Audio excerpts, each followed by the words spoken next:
Ronnie felt his seat shudder. He had already suffered a few pulls and judders from the guy immediately behind him, the guy using Ronnie's seat back as a means for adjusting his vast bulk, a process which seemed to involve the guy jamming his head into the gap between Ronnie's and Martha's seats and then breathing stale garlic all over them. Another reason, maybe, for changing seats. Hadn't these people heard about the weight crisis? "You okay back there?" Ronnie said, glaring between the seats. The big man in the seat immediately behind Ronnie shrugged, saying, "What?" Hands held out, palms up. This was a man who had never heard of dieting, didn't know diddly about deep vein thrombosis, and hadn't yet learned of the invention of toothpaste. He was jammed so tightly into his seat that they were going to need a crane to get him free. Ronnie suddenly dreaded when this guy was going to need to go for a pee. Shaking his head, Ronnie decided not to respond, but instead turned his attention to Martha. "What the hell's that supposed to mean?" he said. Ronnie was feeling a little antsy. He wasn't a good flyer at the best of times, and 10 after 5 in the goddamn morning on a flight that was already more than 7 hours behind schedule, with Denver Airport probably still visible behind them as they climbed to a cruising altitude, and now Martha was playing her famous bitch of the fucking year role.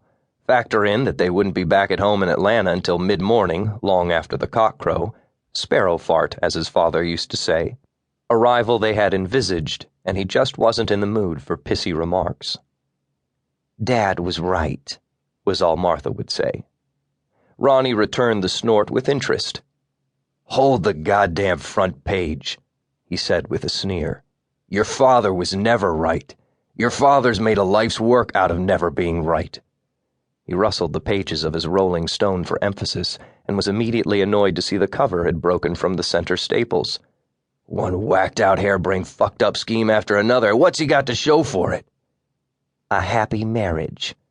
"Oh, yeah, right. Second time around, though. Anyone should be able to get it right once they've had a little practice." He paused for a moment and picked up the ball he'd unknowingly tossed to himself. "Hell, I reckon even I would be happy second time out." "Just say the word, Ronnie," Martha said without looking up, sounding for all the world like a female Ralph Cramden. "Just say the damn word and you can give it a go." She nodded again at the girl in the aisle. "Think she's maybe a little old for you, though. She must be pushing 23 if she's a day." It had been quite a while since Ronnie had been on the sunny side of 23, or even 33. Now the specter of 40, the big 40, straddled the horizon like a storm cloud, and the once thick, if not actually bushy head of hair had thinned out, exposing areas of pale scalp around the crown and a receding hairline that Ronnie's mom said made him look like Robert Taylor. Ronnie hadn't known who Robert Taylor was until Allie Mortensen dug out an old copy of Movie World and pointed out a photo of the actor to her son. "It's called a widow's peak," Allie had said, before going on to explain that a widow's peak actually referred to the same V-shaped hair point on the forehead of a woman. "Means they'll outlive their husband." Ronnie had just nodded and filed it away with other trivia, such as the origin of the term "take a rain check," while thinking, somewhat guiltily, how nice it would be to outlive Martha. He looked up from an article on Don DeLeo and stared at the side of his wife's head.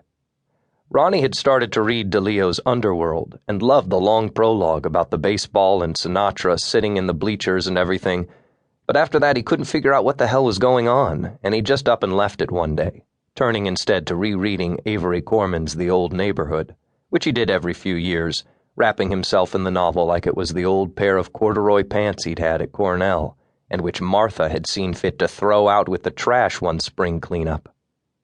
In the trash, along with their entire relationship. Maybe that had been the beginning of the end right there. There had been a time when things had been great for Ronnie and Martha, blowing along like the warm breeze that typifies summer and a worry-free relationship. But then things had started to sour a little, just like, Ronnie supposed, they soured in the relationship between Stephen and Beverly Robbins in Corman's novel. It didn't happen fast, like one day you wake up and everything has changed. It happened slow and secretively, building up like silt along the banks of a river. And pretty soon, you can't take a step without sinking up to your waist. That was the way it was for Ronnie.